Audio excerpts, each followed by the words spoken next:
आज की इस वीडियो में हम ये जानेंगे कि अगर आपका जो सेविंग अकाउंट है वो एसबीआई बैंक में है और आप अपने उस सेविंग अकाउंट को क्लोज़ करना चाहते हैं और उसका पूरा प्रोसेस क्या है, प्लस उसका फॉर्म किस तरह से फिल किया जाता है और साथ ही साथ अगर आप क्लोज़ कराते हैं तो आपको किन किन चीज़ों को इसके साथ सबमिट करना पड़ेगा।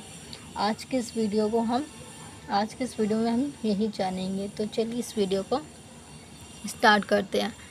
तो सबसे पहले ये जान लीजिए कि अगर आप क्लोज़ करवाने की सोच रहे हैं तो आपका जो पहला स्टेप होगा वो क्या होगा।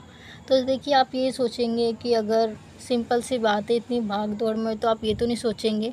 आप तो यही सोचेंगे ना कि आपका जो क्लोजिंग का जो मेथड है वो घर बैठे हो जाए। इसके लिए आप अपने फ़ोन में इसकी जो वीडियोस होंगी, जो इसका मेथड होगा वो सर्च करेंगे। तो देखिए, ये सब कुछ सर्च करना बेकार है, वो आपका सिर्फ टाइम वेस्ट होने वाला है, क्योंकि एसबीआई बैंक ने ऐसा भी कोई सा भी मेथड नहीं अप्लाई किया है कि आप घर बैठे ही अपना अकाउंट जो सेविंग है वो क्लोज़ करवा सकते हैं। तो देखिए, अगर आप सोच रहे हैं कि अगर आपको अपना अकाउंट क्लोज़ कराना है तो याद रखिए, आपको डायरेक्टली आपकी बैंक की ब्रांच में ही जाना पड़ेगा जहाँ पे आपका अकाउंट है। ये रही पहली बात।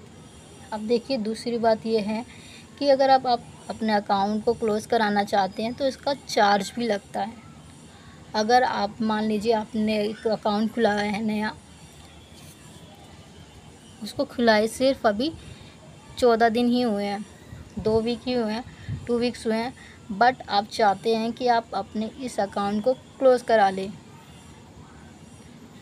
तो आप अपने अकाउंट को क्लोज़ करा सकते हैं। आपसे कोई चार्ज नहीं लिया जाएगा। बट सेम सिचुएशन अगर एक दिन भी एक्स्ट्रा होता है, या मान लीजिए कि आपने 1 साल तक अपना अकाउंट खुला के रखा और आप उसका यूज़ करते रहे, बट अब आप ये सोच रहे कि क्यों ना इसे क्लोज़ करा दिया जाए। तो देखिए, इसके लिए अब आपको इसके लिए चार्ज लगेगा, आपको इसके लिए पैसे देने पड़ेंगे। तो देखिए, अगर आपने 1 साल तक इस तरह की सुविधा ली है तो आपको 500 रुपये तक की फ़ीस देनी पड़ेगी, और अगर आपको इससे ज़्यादा पुराना है अकाउंट तो आपको थोड़े इससे ज़्यादा भी पैसे देने पड़ेंगे। ये रही दूसरी इन्फॉर्मेशन। अब तीसरी बात यह है कि इसका फॉर्म किस तरह से फिल किया जाता है। तो आज की इस वीडियो का जो मेन जो टॉपिक होगा या वीडियो बनाने का रीज़न था वो इसका फॉर्म किस तरह से फिल किया जाता है। तो चलिए स्टार्ट करते हैं। तो देखिए, कुछ इस तरह का आपको फॉर्म मिलने वाला है आपके अकाउंट को क्लोज़ कराने के लिए। तो देखिए, तो सबसे पहले आपको यहाँ पे अपनी जहाँ पे आपका अकाउंट है उस ब्रांच का नाम लिखना पड़ेगा।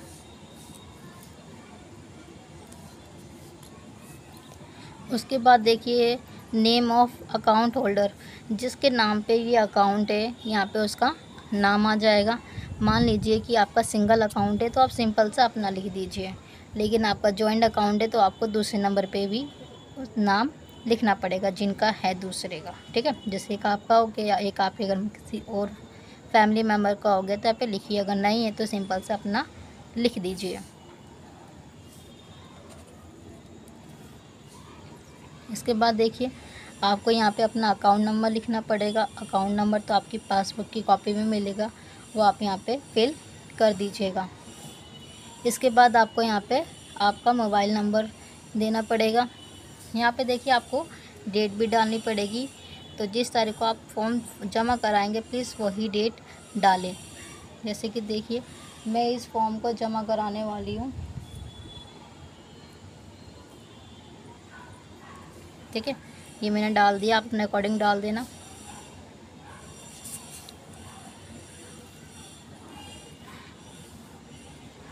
इसके बाद देखिए, अगर आपका सिंगल अकाउंट है तो आई लिख दीजिए और यहाँ पे माई कर दीजिए। ठीक है, और यहाँ पे अपनी बैंक का ब्रांच का नाम लिख दीजिए। जैसे कि मेरा जो अकाउंट है वो मंगोलपुरी में है तो मैंने यहाँ पे वो फिल कर दिया, आप अपनी अकॉर्डिंग इसे फिल कर दीजिएगा। इसके बाद देखिए आपके पास ये ऑप्शन दे रखा है, ये ऑप्शन इसलिए दे रखा है कि मान लीजिए आपके अकाउंट में कुछ इनकम है, तो अगर अपना अकाउंट क्लोज़ कराना चाहते हैं तो जो आपका जो बैलेंस है भी आपके अकाउंट में, आप किस तरह से कैरी करना चाहेंगे। तो देखिए उसके 3 मेथड दे रखे हैं। तो पहला तो एक ही, आप डायरेक्टली कैश लेना चाहते हैं। दूसरा, आप चाहते हो कि आपको चेक के रूप में, चेक के थ्रू दे दिया जाए या ड्राफ्ट बना के दे दिया जाए। तीसरा, आपका जो अकाउंट है उसे दूसरा जो आपका अकाउंट है उसमें ट्रांसफ़र कर दिया जाए। तो देखिए मैंने तो अपना सीधे लिख दिया कैश में, आप अपने अकॉर्डिंग यहाँ पे टिक कर लीजिएगा। इसके बाद आपको यहाँ पे कुछ फिल नहीं करना है, सीधे नीचे आ जाइए। अब देखिए यहाँ पे क्या करना है आपको, अगर आपका सिंगल है तो आई लिख दीजिए। तो इसका मतलब ये है कि आपको इस अकाउंट के, जो आपका अकाउंट है उस पर किसी तरह की चेकबुक इशू नहीं हुई है और आपने इसका किसी तरह का लाभ नहीं उठाया है। अगर आपने चेकबुक का लाभ उठाया तो आपको यहाँ पे टिक करना पड़ेगा। आपको बुक नंबर, मतलब आपने कितनी चेकबुक थी, कितने पेजों की थी, इस तरह की इन्फॉर्मेशन देनी पड़ेगी। इसके बाद देखिए कुछ नहीं करना, बस आपको यहाँ पे अपना सिग्नेचर कर देना है, यहाँ पे अपना नाम लिख देना है। तो और बाकी देखिए नीचे लिखा है फॉर ऑफिस यूज़, आपको यहाँ पे कुछ फिल करने की ज़रूरत नहीं है। तो इस तरह से ये आपका अकाउंट पूरा क्लोजिंग फॉर्म जो है वो पूरा हो जाएगा।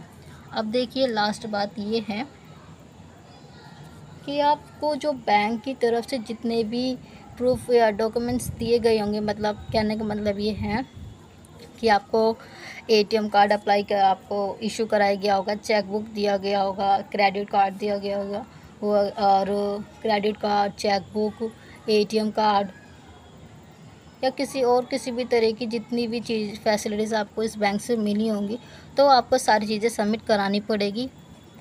इस तरह से आपका फॉर्म जो है, जो आपका अकाउंट हो, पूरी तरह से क्लोज़ होने का जो प्रोसेस है पूरा हो जाएगा। तो आज की इस वीडियो को आप यहीं पे ख़त्म करते हैं। अगर आपको हमारी वीडियो पसंद आई तो प्लीज़ लाइक एंड सब्सक्राइब करना ना भूलें। Thank you for watching.